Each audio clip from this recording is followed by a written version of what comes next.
Oke, Assalamualaikum warahmatullahi wabarakatuh. Hari ini kita coba bahas tentang pendapatan di dalam APBD. Kalau kita perhatikan pendapatan di dalam APBD, coba kita lihat di aturannya. Sekali lagi berdasarkan PP nomor 12 tahun 2019, kita mengacu pada bagian ketiga pendapatan daerah, beberapa pasal di situ mulai pasal 29 yang disebutkan bahwa pendapatan daerah terinci menurut urusan pemerintahan daerah, organisasi, jenis, objek, dan rincian objek pendapatan daerah. Di pasal 30 disebutkan ada 3 item: A. PAD, B. Pendapatan transfer, dan C. Lain-lain pendapatan daerah yang sah, dan seterusnya. Di pasal-pasal berikutnya masih membahas tentang pendapatan daerah ini. Kalau kita perhatikan pasal ini membahas pendapatan daerah sampai dengan ada pasal 38, 39, 45, sampai dengan pasal 48 yang berkaitan dengan dana darurat. Baru nanti pada bagian keempat membahas tentang belanja daerah. Oke, sekarang kita coba sebenarnya bagaimana komposisi atau struktur belanja daerah ini. Kita coba contohkan memanfaatkan data tahun 2021 per 12 Agustus 2021. Kita lihat ada beberapa provinsi yang kita ambil adalah Provinsi Sumatera Utara dan Provinsi Jawa Tengah. Kemudian ada 2 kabupaten dan ada 2 kota. Kalau kita perhatikan, adik-adik sekalian, kita lihat dari provinsi dulu. Kalau kita perhatikan Sumatera Utara itu pendapatannya sebesar 13,5 triliun.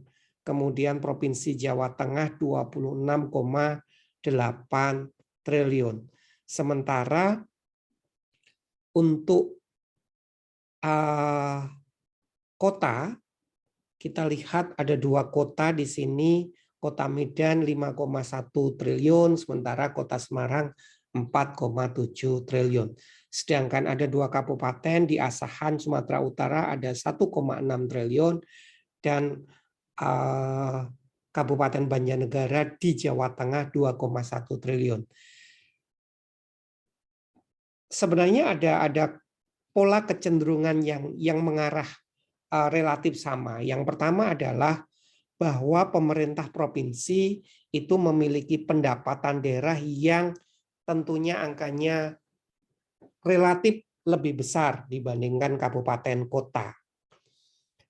Yang kedua, kota-kota di Indonesia itu juga memiliki kecenderungan pendapatan daerahnya lebih tinggi dibandingkan kabupaten-kabupaten yang ada di Indonesia. Nanti adik-adik sekalian akan mendapat tugas masing-masing, 1 orang 1 wilayah, yang nanti adik-adik akan bahas ini satu persatu berkaitan dengan APBD ini.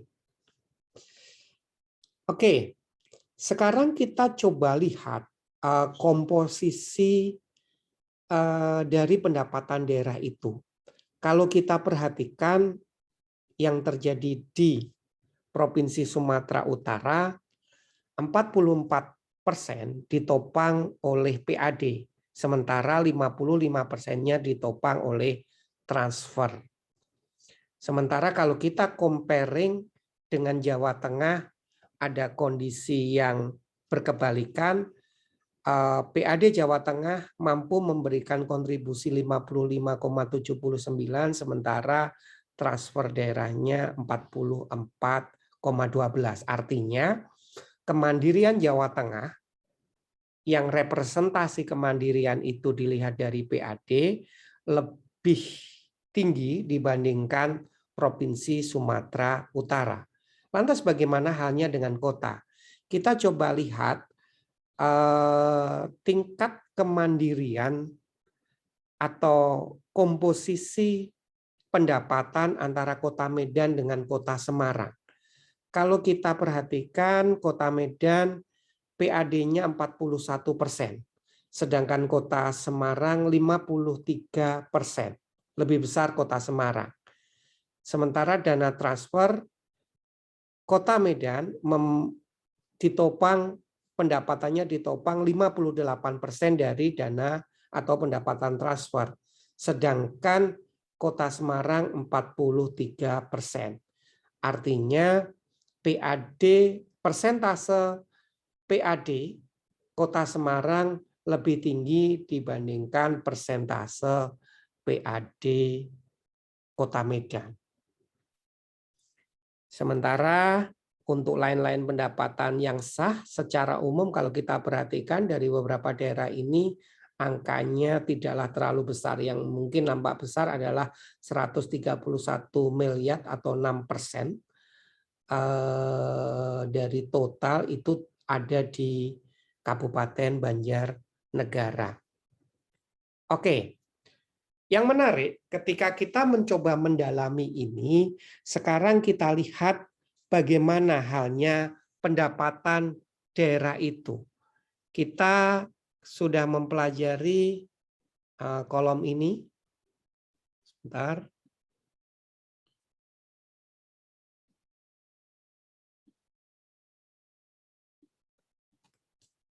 Ini adalah komponen PAD.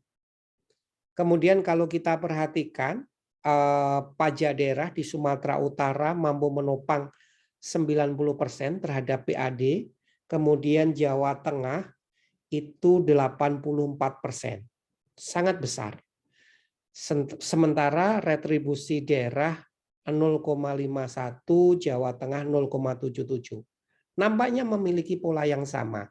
Kemudian hasil pengelolaan kekayaan daerah juga gitu. Sumatera Utara 5% dan Jawa Tengah 3%. Sekarang kita lihat kabupaten. Kabupaten Asahan pajak daerah 45%. Kota Medan 80%, kemudian Banjarnegara 23% dan Kota Semarang 77%. Kalau kita lihat Kota Medan yang besarnya 80%, kemudian Kota Semarang 77%, ada indikasi nampaknya kota-kota di Indonesia pendapatan asli daerah sangat ditopang atas besaran pajak daerah. Sebenarnya nanti ketika kita coba perdalam lagi, adik-adik sekalian, unsur pajak daerah itu apa?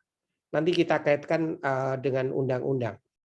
Kemudian yang kedua, ternyata kalau kita perhatikan retribusi daerah itu angkanya tidaklah terlalu besar ya persentasenya.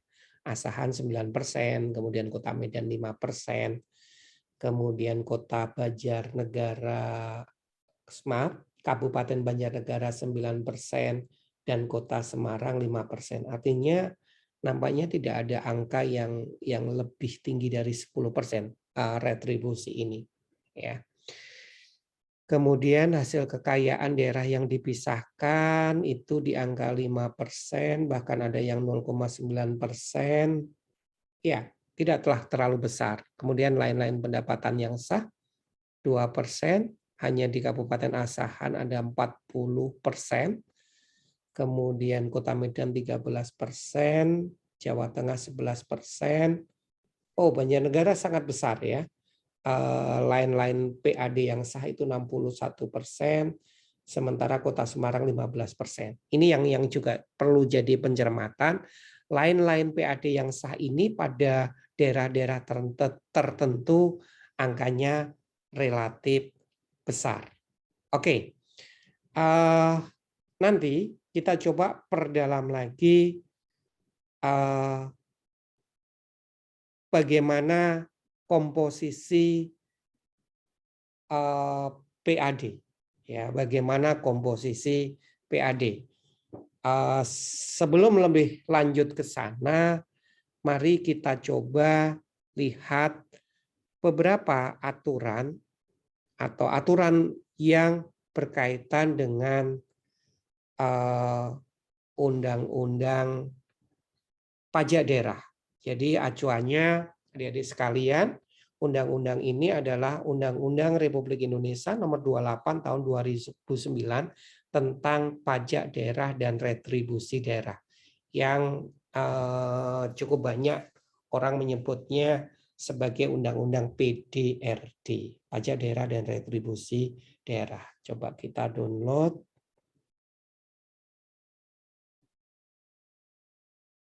Oke, coba kita lihat.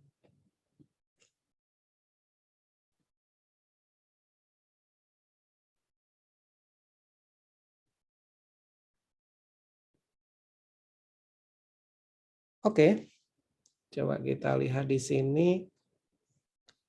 Pajak daerah dan retribusi daerah. Bab 1 ketentuan umum.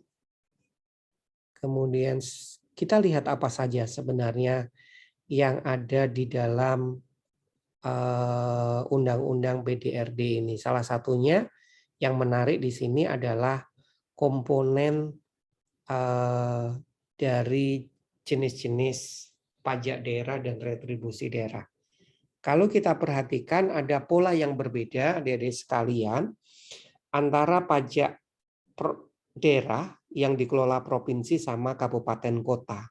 Kalau kita perhatikan sebenarnya untuk provinsi, kenapa angkanya besar? Sebenarnya yang menarik adalah provinsi mengelola pajak kendaraan bermotor, termasuk biaya balik nama, kemudian pajak bahan bakar. Ini sangat signifikan.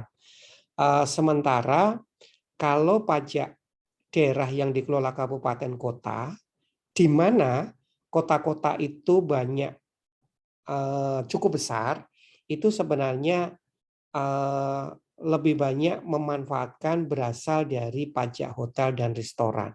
Dan barangkali nanti kota-kota itu juga punya pajak hiburan yang signifikan. Itu yang sebenarnya menyebabkan faktor-faktor kontribusi yang menyebabkan daerah itu pajak daerahnya besar atau kecil. Sehingga jangan kaget adik-adik, misalnya ada kejadian ada kabupaten dan kota berdekatan di mana kotanya itu pajak daerahnya tinggi sementara kabupatennya relatif lebih sedikit atau bahkan relatif jauh gitu ya angkanya. Karena persoalannya adalah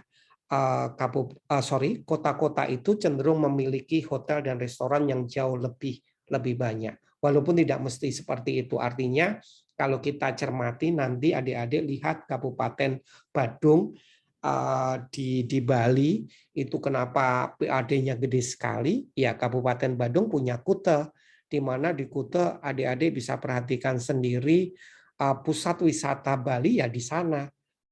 Mereka memperoleh pajak hotel dan restoran itu luar biasa sekali.